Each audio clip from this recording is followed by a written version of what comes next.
नमस्कार। मैं अनिल कुमार एक बार स्वागत करता हूं आप सबका आपके अपने YouTube channel geography by Anil sir पर। तो कैसे हैं आप सब? तो आज जो है अपन बात करने वाले हैं राजस्थान ज्योग्राफी में। राजस्थान के ज्योग्राफी में जो है भूगोल का एक बिंदु रहने वाला है, वो है राजस्थान की झीलें। राजस्थान की झीलें।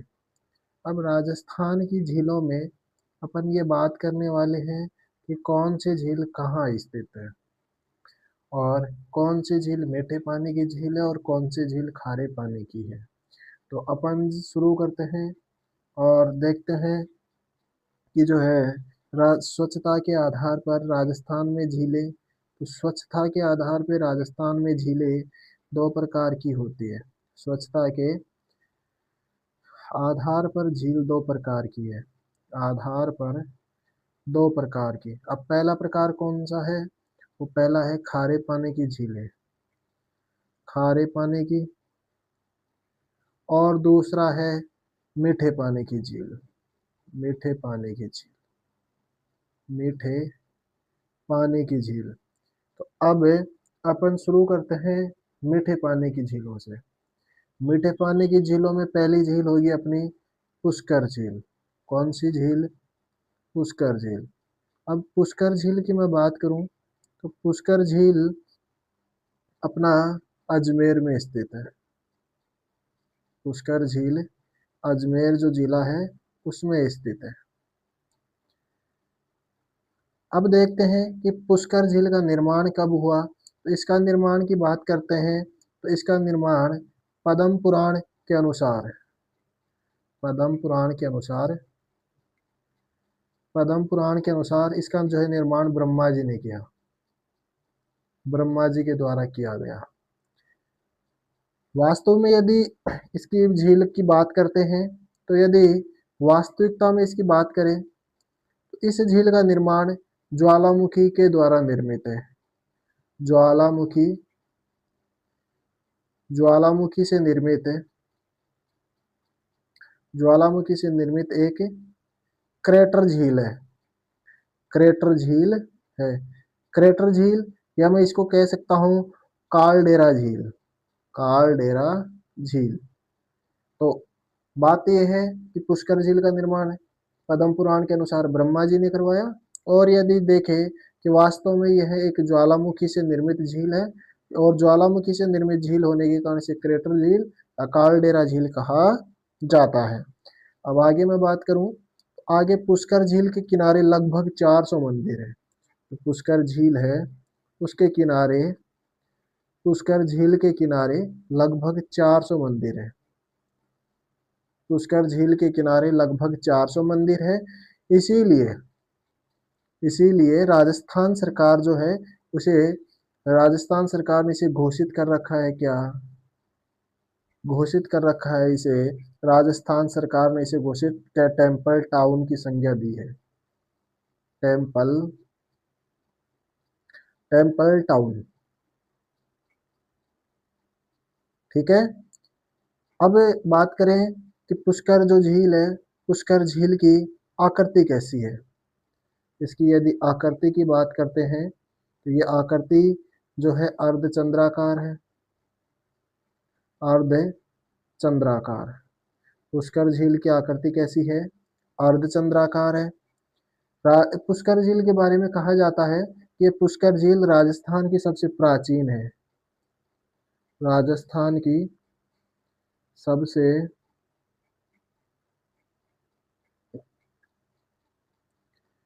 प्राचीन या फिर कहूँ प्राकृतिक और पवित्र झील है। प्राचीन, प्राकृतिक, पवित्र और प्रदूषित झील का क्या है? ये उदाहरण है। ठीक है। अब इसे क्या क्या कहा जाता है? इसे कहा जाता है हिंदुओं का पांचवा तीर्थ। हिंदुओं का पांचवा तीर्थ।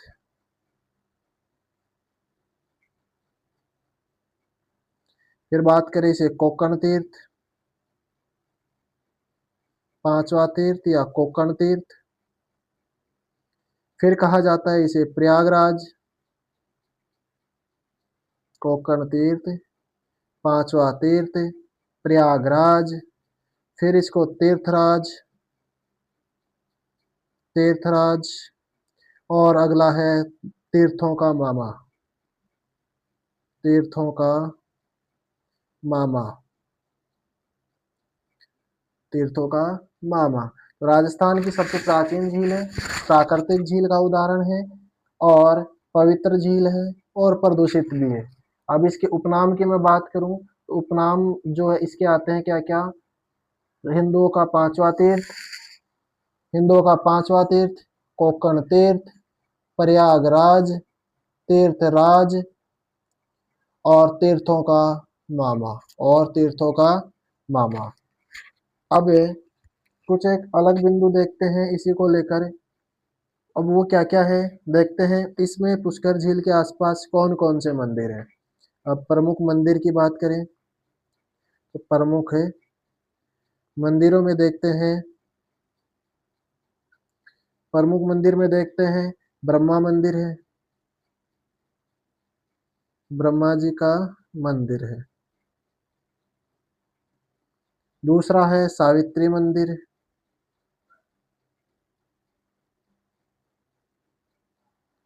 ब्रह्मा मंदिर, सावित्री मंदिर, गायत्री मंदिर, गायत्री मंदिर। और उसके बाद में आ जाता है वराह मंदिर, वराह मंदिर। और अब आगे देखते हैं कि पुष्कर झील के किनारे एक मेला लगता है, और वो मेला कब लगता है। पुष्कर झील के किनारे जो मेला लगता है वो कार्तिक पूर्णिमा को लगता है, कार्तिक पूर्णिमा, कार्तिक पूर्णिमा के दिन क्या लगता है, मेला लगता है। और अब कुछ एक नोट में यदि मैं बात करूंगा तो वो बातें हैं, जैसे तीर्थों का मामा किसे कहते हैं, तीर्थों का मामा। तो तीर्थों का मामा पुष्कर अजमेर को कहते हैं, तीर्थों का मामा पुष्कर अजमेर को कहते हैं। तीर्थों का भांजा, तीर्थों का भांजा की बात करें तो मच्छकुंड धौलपुर, मच्छकुंड, मच्छकुंड कहाँ है, धौलपुर में। और उसके बाद में तीर्थों की मैं यदि रानी की बात करूं, सॉरी तीर्थों की नानी, तो तीर्थों की नानी जो है देवयानी स्थल है सांभर में, सांभर का देवयानी जो तीर्थ स्थल है वो है। तो तीर्थों का मामा पुष्कर है, तीर्थों का भांजा मचकुंड धौलपुर है, और तीर्थों की नानी क्या है, देवयानी तीर्थ स्थल है सांभर का। फिर यदि आगे बात करें तो पुष्कर झील के किनारे कुल 52 घाट है, पुष्कर झील के किनारे 52 घाट है, 52 घाट पुष्कर झील के किनारे हैं। पुष्कर झील के किनारे कितने घाट हैं, 52 घाट है।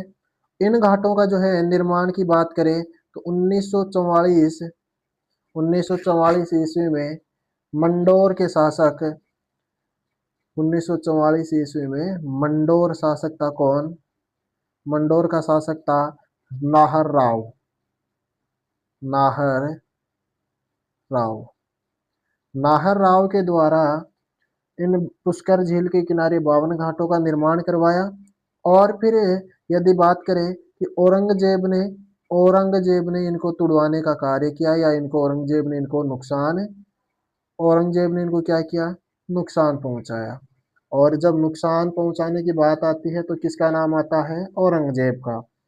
और मराठों ने जो है इनको 1809 में, किसने, मराठा ने, मराठों ने 1809 ईस्वी के आसपास इसका वर्तमान स्वरूप दे दिया जाता है। वर्तमान स्वरूप की यदि बात करें तो 1809 ईस्वी में मराठों ने दिया।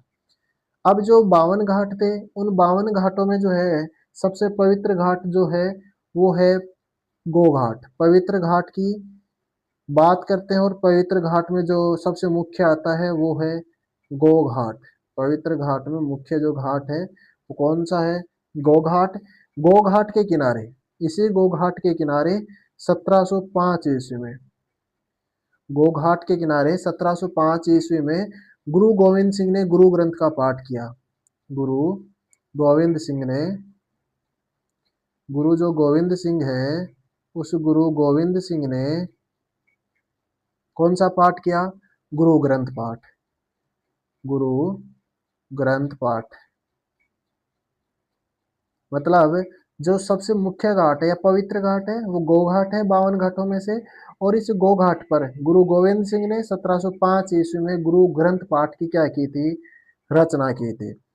अब आगे बात करें 1911 में हुआ क्या कि जो मैडम मेरी है वो मैडम मेरी के आगमन पर 1911 ईस्वी में मैडम जो मेरी है उस मैडम मेरी के आगमन पर एक महिला घाट का निर्माण करवाया। कौन से घाट का? महिला घाट का। और उस महिला घाट की बात करें तो उसे वर्तमान में गांधी घाट भी कहा जाने लगा। कौन सा घाट? गांधी घाट। जो महिला घाट था उस महिला घाट का ही अब वर्तमान में गांधी घाट कहा जाता है। क्योंकि क्योंकि यहाँ पे गांधी जी की अस्थियों का विसर्जन हुआ। गांधी जी की अस्थि विसर्जन जिस घाट पे हुई, गांधी की अस्थि विसर्जन, गांधी जी की अस्थियों का क्या किया? विसर्जन। अस्थियों का विसर्जन होने के कारण जो महिला घाट था मैडम मेरी के आगमन पर निर्माण करवाया था जिसे वर्तमान में गांधी घाट कहा जाने लगा। और आज वर्तमान में इसे गांधी घाट कहने का कारण है कि क्योंकि यहाँ यहाँ पर गांधी जी की अस्थियों का क्या हुआ? विसर्जन किया गया। अब थोड़ा आगे बढ़ते हैं और इस गांधी जो सॉरी पुष्कर झील है उस पुष्कर झील के किनारे, पुष्कर झील के किनारे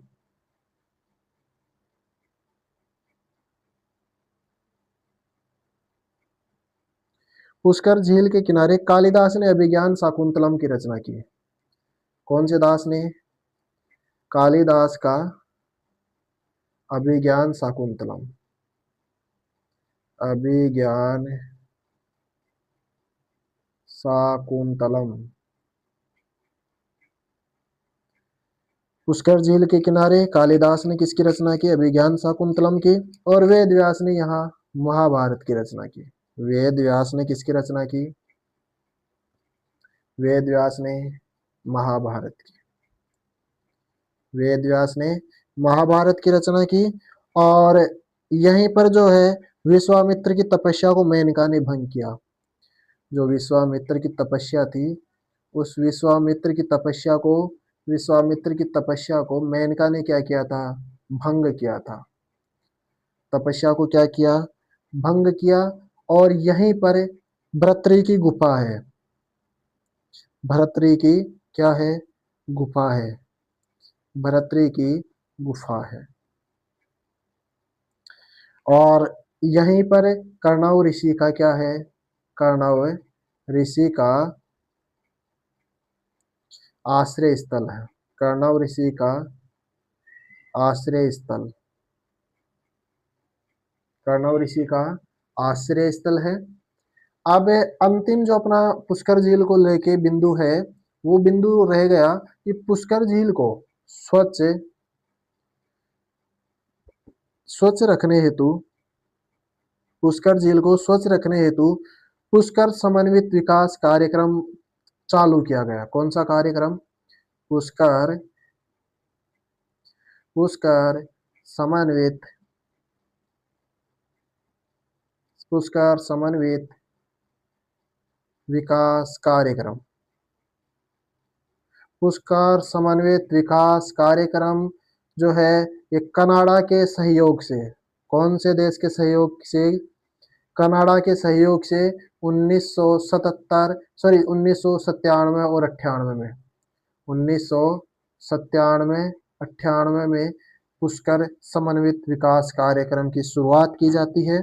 और एक कनाडा जो देश की सरकार है या कनाडा के सहयोग से इसको क्या किया गया, शुरू किया गया। अगली जो मीठे पानी की झील है वो अगली अपनी झील है जयसंबंध झील। जयसंबंध झील।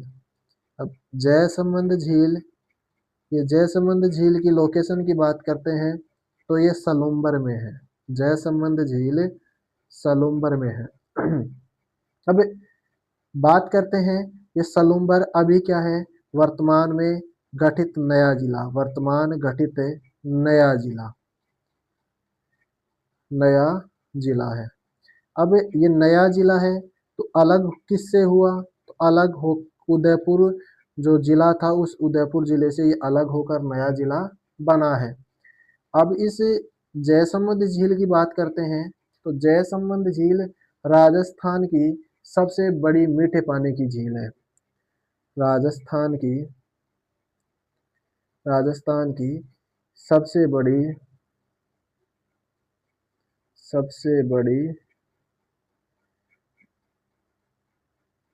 मीठे पानी की झील है और मीठे पानी की सबसे बड़ी होने के साथ साथ यह सबसे बड़ी कृत्रिम झील भी है। सबसे बड़ी कृत्रिम, कृत्रिम का मतलब है मानव के द्वारा इसको क्या किया गया, निर्मित किया गया। और मानव द्वारा निर्मित सबसे बड़ी झील होने के कारण इसे क्या कहा जाता है, ये राजस्थान की सबसे बड़ी कृत्रिम झील भी कहा जाता है। अब जैसे बात करते हैं इस जयसंबंध झील का निर्माण की यदि बात करें तो निर्माण 1685 से 91 ईस्वी के आसपास जयसिंह द्वारा करवाया गया। जयसिंह के द्वारा करवाया गया। अब इसका प्राचीन नाम की बात करें तो इसे ढेबर झील कहा जाता है। प्राचीन नाम की बात करते हैं तो इसे ढेबर झील कहा जाता है। और इस ढेबर झील में जो है कुल 7 टापू है। ढेबर झील में कुल 7 टापू है। 7 टापू, और 7 टापुओं में जो जनसंख्या या जो लोग निवास करते हैं वो लोग निवास करते हैं मीणा और भील जनजाति के लोग। मीणा और भील जनजाति के लोग यहाँ निवास करते हैं। और इनमें से 7 जो टापू है उनमें से सबसे बड़ा टापू की बात करूं, बड़ा जो टापू है उस बड़े टापू की बात करें तो बड़े टापू में क्या कौन सा आता है, बाबा का भागड़ा। बाबा का भागड़ा जो टापू है वो सबसे बड़ा है। और सबसे छोटा की यदि बात करें तो छोटा टापू आता है कौन सा, प्यारी। छोटे टापू की बात करते हैं तो कौन सा आता है, प्यारी आ जाता है। और इस जयसंबंध झील से 2 नहर निकाली गई है।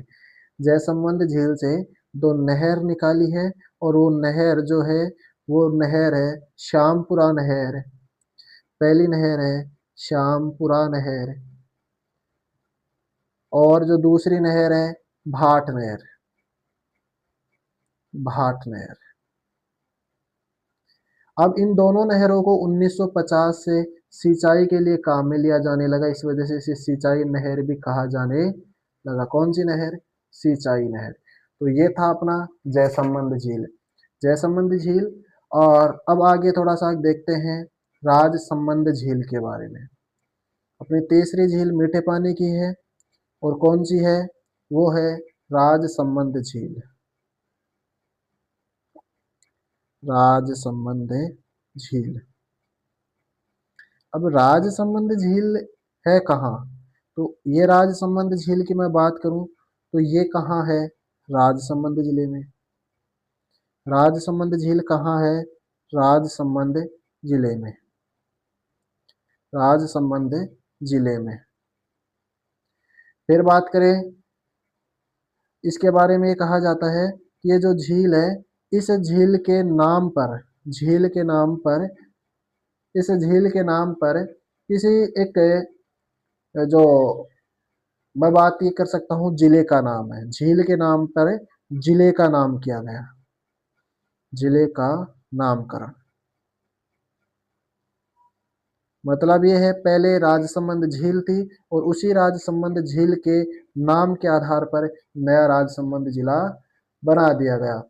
अब राजसमंद झील को भी ये कहा जाता है कि राजसमंद झील का जो निर्माण भी है वो एक पुष्कर झील की तरह पवित्र झील का दर्जा दिया गया और इसका निर्माण अकाल राहत कार्य के लिए किया गया। इसका निर्माण जो है अकाल राहत कार्य के लिए किया गया, अकाल राहत कार्य के दौरान किया गया, अकाल राहत कार्य के दौरान किया गया। अब आगे थोड़ा सा देखते हैं कि इसका जो निर्माण किसने किया। निर्माण की यदि बात है तो निर्माण राजसंबंध है तो राजसंबंध के आधार पर या उसके आसपास का ही शायद कोई राजा का नाम होगा उससे मिलता जुलता, तो है राज सिंह। कौन सा सिंह? राज सिंह। और राज सिंह ने 1662 ईस्वी से 1667 ईस्वी के बीच में इसका निर्माण किया। और इसी राजसंबंध झील के आसपास एक नौ चौकी की पाल पर एक राज प्रशस्ति है। नौ चौकी की पाल पर नौ चौकी की पाल पर राजसंबंध प्रशस्ति है। राजसंबंध प्रशस्ति है और उस राजसंबंध उस राज प्रशस्ति के बारे में कहा जाता है कि यह राजस्थान की या विश्व की सबसे बड़ी प्रशस्ति है। विश्व की सबसे बड़ी प्रशस्ति, विश्व की सबसे बड़ी क्या है? प्रशस्ति है। और बप्पा रावल से लेकर राज सिंह तक का इतिहास, मेवाड़ के जो राजा थे बप्पा रावल, उस बप्पा रावल से लेकर राज सिंह तक का इसमें क्या है? बप्पा रावल से राज सिंह तक का इसमें क्या है? इतिहास लिखा हुआ है। अब बात यह है कि राज प्रशस्ति का निर्माण किसने किया, तो इसका जो है राज प्रशस्ति के जो रचयिता है वो रचयिता कौन है? रणछोड़ भट्ट तेलंग। रणछोड़ भट्ट तेलंग। रणछोड़ भट्ट तेलंग का नाम आ जाता है। और ये जो भाषा इसकी कौन सी है? जो इसकी भाषा है वो भाषा है संस्कृत। संस्कृत भाषा में कौन सा निर्मित है, कौन सा ग्रंथ निर्मित है? राज प्रशस्ति, जिसका निर्माण राज सिंह ने करवाया और इसमें बप्पा रावल से राज सिंह तक का इसमें क्या है? इतिहास लिखा हुआ है। इसी राजसंबंध झील के किनारे घेवर माता का मंदिर बना है। कौन सी माता? घेवर माता का मंदिर बना हुआ है। और इसके बारे में कहा जाता है कि ये जो झील है, इस झील को 1952 में, 1973 में और 2017 में भरा गया था। और 2017 में इसको क्या करा गया था? भरा गया था। अब इस राजस्थान की जो राजसमंद झील है, उस राजस्थान की राजसमंद झील के आसपास एक मेला लगता है या एक मंदिर है, द्वारिकाधीश मंदिर। द्वारिकाधीश मंदिर। उस द्वारिकाधीश मंदिर में अन्न महोत्सव प्रसिद्ध है। वहां का अन्नकूट महोत्सव क्या है? प्रसिद्ध है। कौन सा महोत्सव? अन्नकूट महोत्सव। ठीक है। और इस